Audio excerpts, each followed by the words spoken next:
todos bem-vindos. Mais uma vez aqui estamos no Centro Espírita Apóstolos do Bem, da Iatuba, São Paulo, dando continuidade aos trabalhos das palestras virtuais. Então, primeiramente, eu convido a todos para que juntos, unindo os nossos pensamentos, sentimentos, possamos agradecer a Deus Pai pelas inúmeras oportunidades de aprendizado, de estudo, de conhecimento e principalmente do nosso aprimoramento moral. Que Deus, nosso Pai, nos abençoe hoje e sempre. Graças a Deus.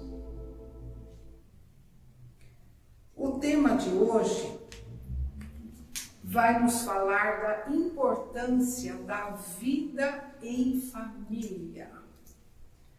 É verdade que nós estamos vivendo em tempos difíceis, desavenças, violência, a criminalidade, desrespeito, etc.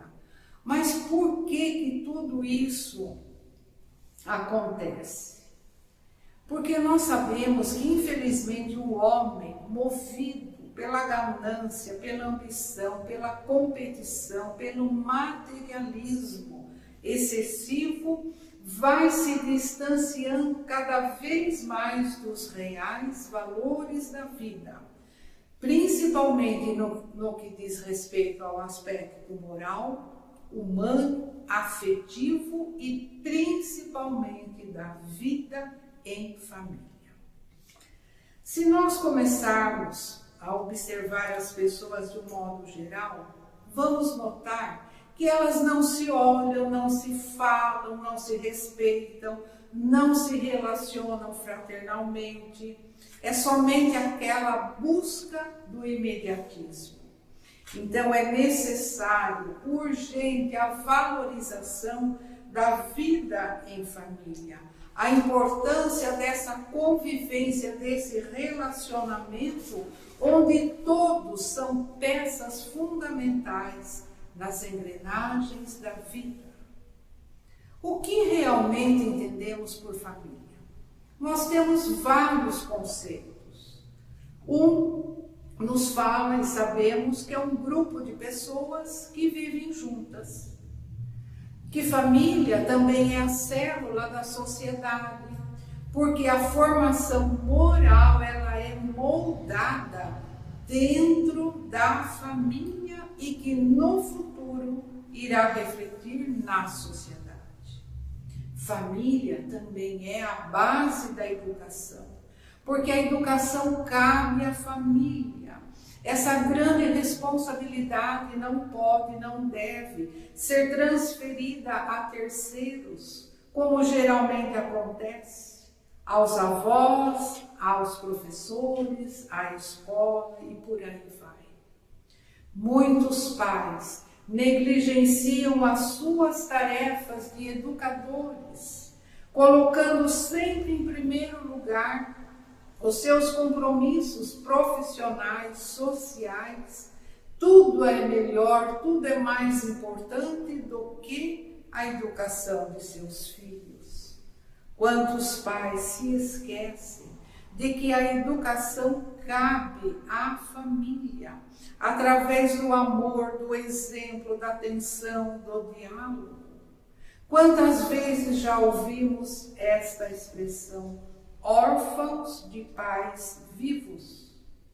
Muitos pais acham que comprando seus filhos com os bens materiais, com presentes, já é mais do que suficiente. Nós temos tantos exemplos de famílias que têm tudo materialmente falando, mas ao mesmo tempo não tem nada, porque não existe relacionamento, diálogo, laço afetivo, não existe. Então, cabe aos pais a grande tarefa de educar, sim, os seus filhos, colocando disciplina, limites, respeito, liberdade, mas com responsabilidade, procurando sempre educar, direcionando sempre no caminho do bem, porque é desde a infância que a criança vai aprender o que é o certo e o que é o errado, o que pode, o que não pode. Então é desde cedo que se molda o caráter moral dos filhos. Emmanuel, pela psicografia de Chico, olha o que ele nos fala. Família é a fonte de regeneração, é o ponto de partida, é a reunião de espíritos que retornam à vida pelas portas benditas da reencarnação, buscando o aprendizado, o reajuste, o progresso, a evolução através da vida em família. Mas nós não podemos falar da família se não abordarmos a importância que deve existir dentro de um lar. E essa relação afetiva é importantíssima e ela deve englobar o quê? Primeiro, aceitação. Segundo, compreensão. E terceiro, ação. Como o nome fala, aceitação. Primeiramente, cada membro precisa se conhecer, precisa se aceitar, tendo consciência de si mesmo, sabendo muitas vezes que é difícil reconhecer os próprios defeitos, mas também reconhecer as qualidades e saber aceitar a outra pessoa que faz parte do seu núcleo familiar, aceitá-la como ela é.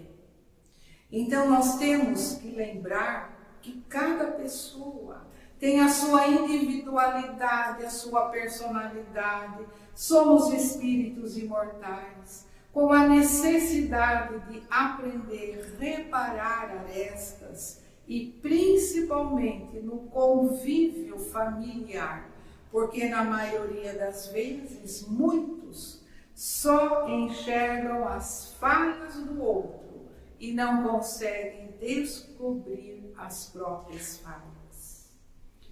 Outro ponto que nós dissemos, aceitação, compreensão.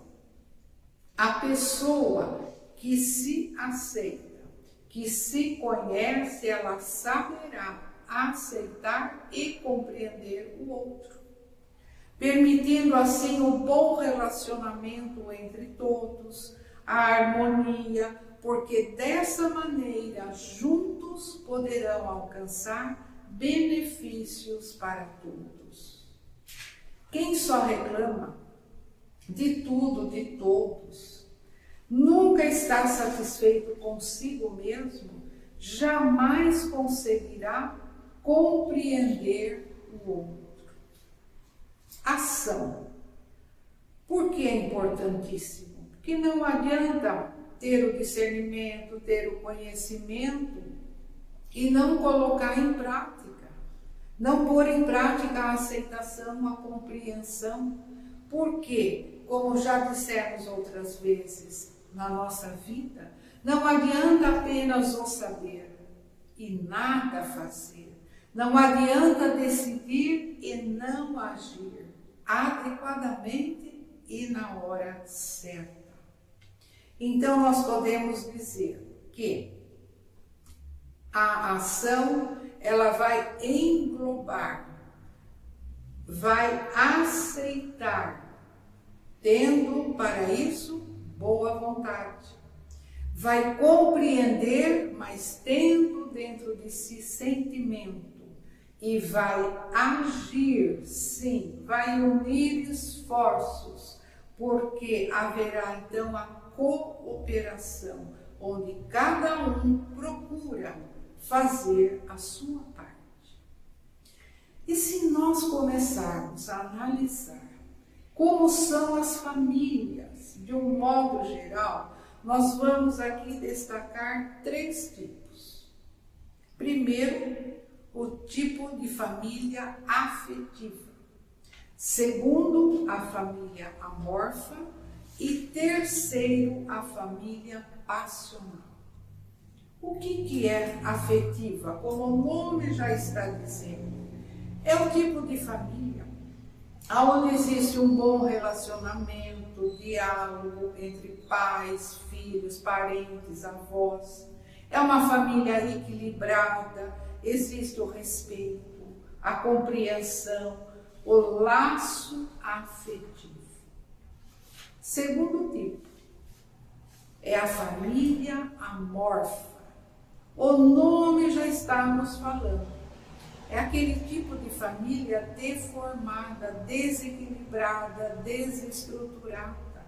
O relacionamento é instável, porque tanto faz como tanto fez.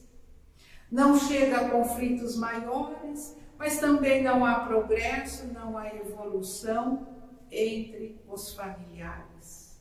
O relacionamento é frágil, é frio, é superficial e muitas vezes, diante das dificuldades, se desfaz com a maior facilidade. Não há o laço, não há ali a convivência. Como diz um ditado que já ouvimos, cada um para si e Deus para todos. Eu tenho um exemplo aqui que eu gosto de colocar desse tipo de família, que é um fato que aconteceu há muito tempo atrás. Encontrei com uma pessoa que há muito tempo não havia. Conversamos. Aí eu perguntei a ela assim: eu soube que a sua filha não andava bem, que andava doente, que estava procurando o que era. Então, como ela está agora? Sabem o que essa pessoa me respondeu? Mas nem eu sabia que ela estava doente. Então vejam, as pessoas moram na mesma casa, mas não vivem na mesma casa. Porque se eram da mesma família, com essa que eu conversei, nem sequer sabia do problema da outra. Terceiro tipo que nós dissemos é a família passional. Então é o tipo onde existe conflitos, violência, agressão, muitas vezes tragédias maiores e até a criminalidade. Nesse tipo de família não existe nenhuma forma de relacionamento.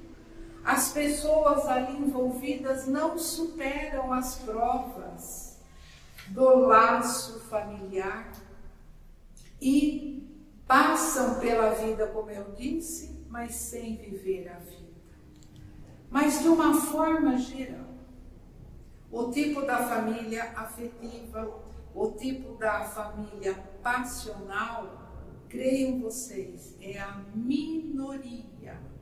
Porque, infelizmente, a grande maioria das famílias é do tipo amorfo, do tipo desequilibrado. Agora, se esse tipo de família é o mais frequente e comum, vem uma pergunta. Como será que o idoso é tratado nessas famílias? E aqui vamos ver alguns casos. Muitas vezes, o idoso é rejeitado, abandonado, discriminado. O descaso é muito grande, não só pela família, mas também pela própria sociedade.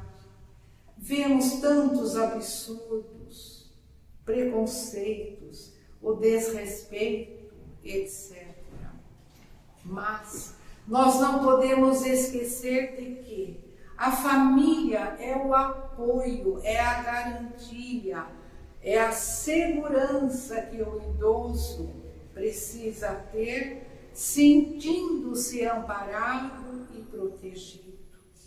Mas, infelizmente, nós temos tantos casos de várias situações que acontecem sim com os idosos e às vezes estão tão próximos de nós, e nós aqui vamos relatar alguns. Muitas vezes, se o idoso tem saúde, condições financeiras, ele é bem aceito pela família. Mas, se ele tem baixa renda, fica doente, necessitado de cuidados especiais, o que acontece? Infelizmente, ele passa a ser considerado um estorvo, é renegado, desprezado, deixa de ser valorizado como uma pessoa humana. É como que se ele fosse algo que deixa de ter valor. Quantos casos de idosos que têm família, têm recursos, mas mesmo assim são internados em clínicas, asilos, ficando na maioria das vezes abandonados e ignorados pela família. Outras vezes o idoso só fica com a família enquanto ele tiver recursos financeiros, herança, e mesmo assim são tratados ainda com indiferença e desprezo. Mas, outro caso, se o idoso não tiver mais recurso, ninguém mais quer cuidar. Outro caso ainda são famílias que têm posses, têm condições, são vários irmãos, mas ninguém quer assumir, ninguém quer cuidar. E esse idoso, ele fica sendo, entre aspas, jogado como peteca, ficando de favor um tempo na casa de cada filho. Outros casos também, que o idoso necessita de cuidados, tem filhos e tem filhas, mas no fim, quem acaba cuidando são as noras. E assim nós podemos enumerar infinitos casos. Infelizmente a realidade é dura, é triste, porque muitas famílias negam ao idoso o carinho, a atenção, a compreensão, simplesmente o tratam com indiferença porque já está muito velho e não serve mais, entre aspas. Então, qualquer que seja a situação dos pais, não cabe de forma alguma a negligência ou descaso por parte dos filhos. Por quê? Os filhos de hoje serão os pais amanhã. E os pais de hoje serão os futuros avós. Eu escolhi também um texto do livro Jesus no Lar, pelo espírito de Nélio Lúcio, psicografia de Chico Xavier, onde Jesus nos ensina através das suas sábias lições de vida, e ele vem aqui nos falar sobre a importância da família. E assim nos fala. Reunidos em torno de Jesus, os familiares do apóstolo Pedro ouviam atentamente os ensinamentos, e quando o mestre terminou, a sogra de Pedro perguntou: qual a importância da vida em família? O que vem a ser a nossa vida dentro do lar? Muitas vezes iniciamos a nossa tarefa de constituir família com alegria, entusiasmo, mas depois vêm as tristezas, os espinhos. No começo tudo é paz, compreensão, mas depois surgem as dificuldades, as pedras no caminho. Percebendo que a velha senhora se entristecera ao perguntar, ao comentar, Jesus lhe disse: minha irmã, antes de servir as lentilhas nas refeições, o que fazes com elas? Levo-as ao fogo, Senhor, cozinho-as bem e depois as tempero para que se tornem agradáveis. Servirias o pão cru à mesa? Perguntou-lhe Jesus. Não, de modo algum, Senhor. Antes de servi-lo, é preciso ser assado no forno. Se assim não fizer, ninguém poderá comer. Então Jesus falou: minha irmã, existe na vida espiritual um banquete festivo onde só podemos entrar com os sentimentos purificados. O lar é o forno, é o lugar que nos prepara para esse banquete. O que nos parece aflição dentro do lar é apenas o remédio espiritual do qual necessitamos. A criatura que já despertou para o bem retira das aflições muitas lições de paciência, humildade, tolerância, aprendendo a suportar os defeitos do outro.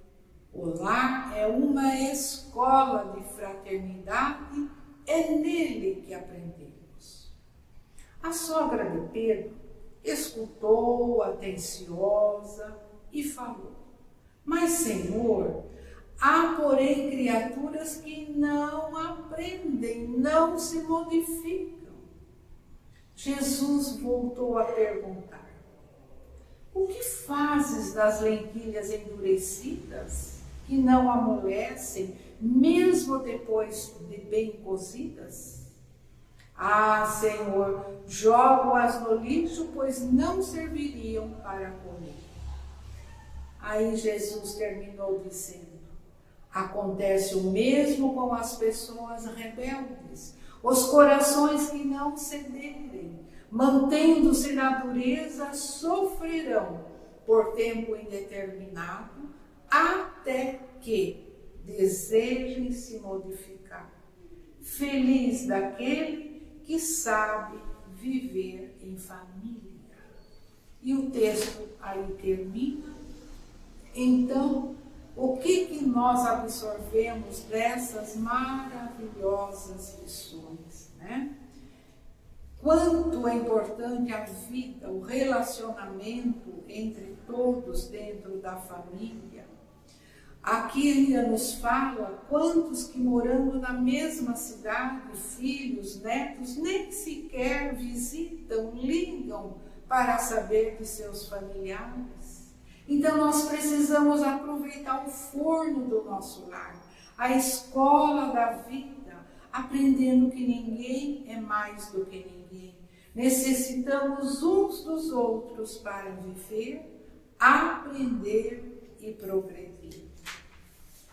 Então, encerrando, Joana de Ângeles, pela psicografia de Chico Xavier, nos fala: o amor, a renúncia, a compreensão não nascem prontos, mas são construídos no dia a dia, através da vida em família, onde cada um deve colaborar para o crescimento de todos. E ainda separei uma pequena mensagem deste livro Família, psicografia de Chico Xavier, Espíritos Diversos, e assim nos fala: a família é lavoura de luz, dentro da qual triunfam somente aqueles que se revestem de paciência, renúncia e boa vontade. De quando a quando, o amor nos congrega em pleno campo da vida, regenerando-nos a sementeira do destino. Muitas vezes, na condição de pais, filhos, cônjuges ou parentes, não passamos de devedores em resgate de antigos compromissos. Se és pai, não abandones o teu filho aos processos evolutivos da natureza, pois a criança devolverá o que aprende de acordo com a sementeira recebida.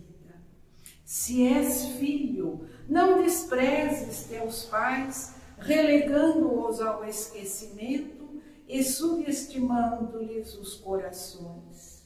Procura entender e auxiliar a todos. Aprende a usar a bondade, a sensatez, para que a experiência em família não desapareça no tempo sem proveito nenhum.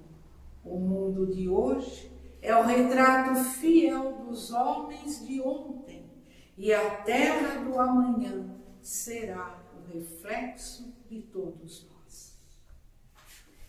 Queridos companheiros, então, convido a todos para que juntos, mais uma vez, unidos, agradecidos pela oportunidade de estarmos aprendendo, refletindo sobre a importância da família, que cada um de nós faça aquilo que estiver ao seu alcance, sabendo aceitar, compreender e amar acima de tudo. Que Deus nosso Pai abençoe a todos nós e assim vamos relembrando mais uma vez a oração que o Mestre Jesus nos ensinou. Pai nosso, que estais nos céus, santificado, Senhor, seja o vosso nome. Venha a nós o vosso reino, seja feita a vossa vontade, assim na terra como no céu. O pão nosso de cada dia nos dai hoje. Perdoai as nossas ofensas, assim como devemos perdoar a quem nos tem ofendido, e não nos deixeis cair em tentação, mas livrai-nos de todo o mal. Que assim seja, graças